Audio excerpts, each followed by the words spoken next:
치매는 커밍아웃. 여러분 안녕하세요. 반갑습니다. 오늘은 요양병원과 요양원에 대한 차이점을 가지고 여러분하고 이야기를 좀 해보려고 합니다. 저희 어머니가 지금 요양원 가신 지가 이제 10년 되셨어요. 처음에 이제 갑자기 어머님을 이제 요양원 보낼 때 이 어머님을 요양원에 보내야 될지 아니면 요양병원에 모셔야 될지 이거 가지고 굉장히 힘이 들었어요. 왜? 알고 있는 지식이 없었으니까요. 그때만 하더라도 요양병원 그러면 일단 비싸고 그 다음에 뭔가 이렇게 의사가 있고 치료를 받고 뭔가 거기 그러니까 이제 완쾌가 되겠고 뭐 이런 어떤 그죠 생각. 그 다음에 요양원 그러면 싸고 서비스가 좀 약하고 환경도 좀 지저분할 것 같고 어떤 그런 그게 당시 다였어요. 그래도 이제 어머님을 마지막 보내는 뭐 이런 마음들이니까 효심해서 요양병원을 오로지 선택을 했던 것이 지금 기억이 납니다. 지금은 요양원에 계십니다만은 환경도 좋고요. 아주 잘 계십니다. 자, 그러면 이제 이것을 어떻게 선택해야 될 것인가를 함께 생각을 해보도록 하겠습니다.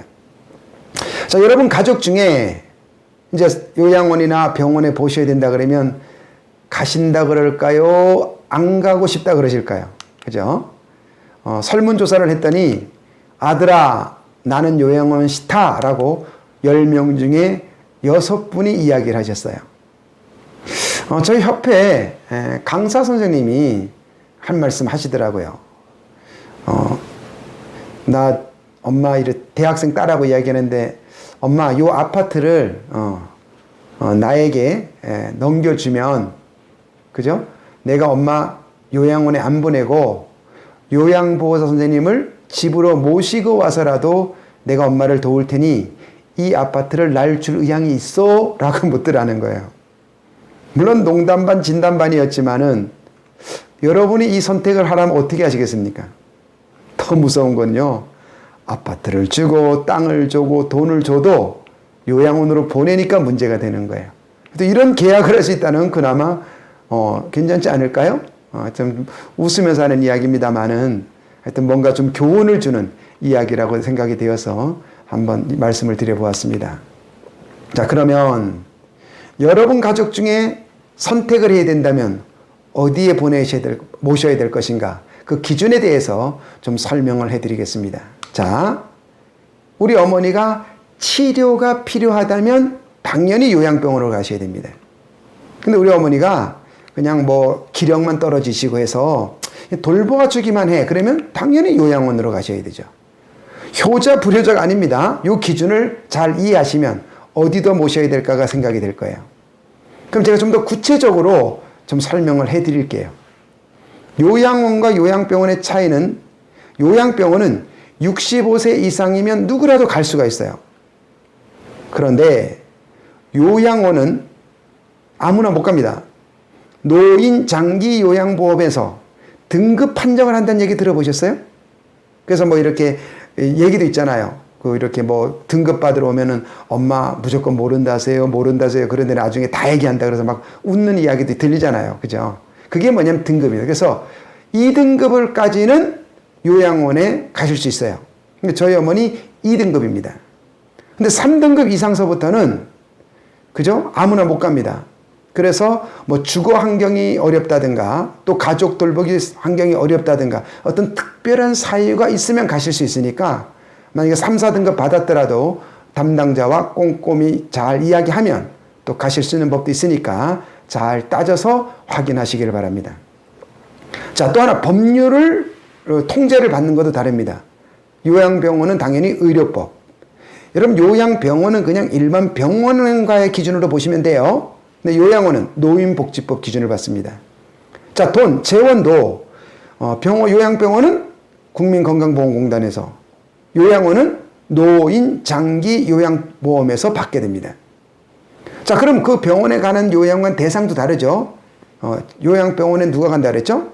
그죠? 노인성 질병이라든가 어떤 수술하고 나서 의사가 정기적으로 계셔야 되는 그러면 요양병원으로 가셔야 되고 그러나 노안이라든가 이런 면에서 신체나 정신적 기능 쇠퇴로 해서 그냥 돌봄만 필요하면 요양원으로 가셔도 된다.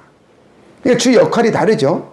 요양병원은 당연히 치료 서비스가 목적일 것이고, 그 다음에 요양원은 돌봄 서비스가 주 목적이 되겠죠. 그러다 보니 거기에는 인력도 다르겠죠. 요양병원은 당연히 누가 있을까요? 그렇죠. 의사 선생님, 누가 또 간호사, 또 뭐 물리치료사, 사회복지사 등등이 계시겠죠. 요양원에는 의사가 계속 있지는 않겠죠. 사회복지사, 간호사, 그 다음에 뭐 요양보호사, 물리치료사 이렇게 준비되어 있겠죠. 자, 그래서 그 의료 서비스의 기준이 다르죠. 요양병원 같은 경우는 환자 40명당 의사 1분. 그 다음에 간호사, 그죠? 그 다음에 뭐 이렇게 중요한 건 상시상주한다는 거죠. 요양병원에는 의사, 간호사가 상시상주. 그럼 요양원에는 상시상주가 아니겠죠. 여러분, 촉탁의사라고 들어보셨어요? 한 달에 한 2번 정도 오시는 걸 우리는 촉탁의사라고 합니다. 그리고 간호사는 환자 25명당 1분 계시고요. 그 다음에 요양보호사가 2.5명당 1명인데, 그럼 요양보호사가 많네. 그게 아니라 요양원에는 3교대잖아요. 그러니까 한 6, 7명 중에, 그죠? 요양보호 선생님 1분 계시다. 이렇게 생각하시면 됩니다. 그 다음에 간병인 서비스 아시죠? 간병인. 그러니까 요양병원에는 간병인을 내가 부담을 해야 돼요. 그럼 예를 들어 6인실에 1분이면 6분의 1이 되겠지만, 나는 간병인 내 한 분 써야 돼. 그러면 그 한 병분을 누가? 내가 다 부담을 해야 되겠죠. 그러니까 의료비가 높겠죠. 요양원에는 간병 서비스는 필요 없습니다. 본인 부담이 아니에요. 자, 병실도 차이가 나죠. 병원에는 보통 6인실이죠. 근데 4인실을 가려고 2인실 가려면 돈을 더 내가 내야 되겠죠. 그러니까 요양병원에 있으면 비용이 올라가는 건 뭐다? 뭐 특실이고 이러면 뭐 몇백만 원까지 올라가겠죠. 그러니까 그 요양병원에 있게 되면 그 차이다라는 거죠. 그러나 요양원에는 뭐 기본적으로 다인실이 한 4인승 되니까 뭐 그 특별히 그런 건 없습니다. 식대도 요양병원에는 50%가 본인 부담이에요. 근데 요양원에는 100% 부담입니다. 그런데 뭐 그렇게 우리가 밖에서 외식하는 것처럼 막 비싸지 않아요. 그러니까 큰 부담 안 가니까 식대는 지레 겁 먹지 않으셔도 됩니다. 자, 설립 그 관할 지역이 또 다르죠. 요양병원에는 구, 시에 보건소에서 관리하고 있고요. 요양원 같은 경우는 시청에 있는 사회복지관리팀에서 감당을 하고 있다라는 겁니다. 자, 그런데 여기서 정리합니다. 요양병원에 가는 이유는 뭐다? 치료가 필요하신 분. 요양원에 가시는 분은 돌봄이 필요하신 분. 여러분, 요양원 병원에 보내는 게 효도고 요양원에 보내는 게 불효가 아니에요. 저는 처음에 그렇게 생각했단 말이에요. 그게 아니에요. 요즘 요양원도 정말 깨끗하고요. 서비스 좋고요. 아주 많은 재활 프로그램들이 많이 들어가고 있어요. 저도 요양원 가서 강의를 해보는데 정말 다양한 프로그램이 들어가고 있어요. 물론 요양병원에도 많은 프로그램들이 들어가고 있습니다. 그러니까 그건 걱정 안 하셔도 되고, 목적이 어디냐에 따라 다르다는 거. 자, 또는 비용이잖아요. 비용. 먼저 요양원부터 말씀을 드릴게요. 요양원 저희 어머니 계시는데 이번 11월 달 쪽지 나러 온 겁니다. 자, 보세요. 본인 부담금 36만 4,440원. 식대 30만 원. 아까 촉탁비 얘기했죠. 의사 선생님 2번 다녀가시는 거 2,300원.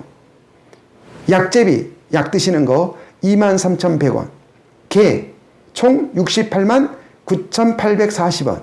그러니까 요양원에 계시면 지금 저희 어머니가 내시는 것만큼 생각하시면 돼요. 됐죠? 그러면 요양병원은요. 요양병원은 내 학이 나름이다. 간병인을 따로 쓴다든가 특실을 쓰느냐 6인실을 쓰느냐에 따라서 가격 차이가 난다는 거죠. 그래서 저희 어머니 요양원에 계실 때, 요양병원에 계실 때 약 120에서 200만 원 정도 들었던 걸로 저희들은 기억을 합니다. 그래서 뭐 요양병원에 있으면 뭐 몇백만 원도 내가 선택에 따라서 다르다는 거. 이걸 잘 기억하시면 되겠습니다. 다시 한번 정리하면 요즘은 요양병원이든 요양원이든 많은 서비스가 좋아졌고 또 많은 강의도 하고 있고 많은 것이 좋아졌으니까 그렇게 예를 들어서 나쁘게 생각하지 않으셔도 좋다는 것. 그래서 만약에 여러분 가족 중에 선택의 기회가 온다면 잘 분별하셔서 잘 효도하시기를 바랍니다. 치매는 커밍아웃.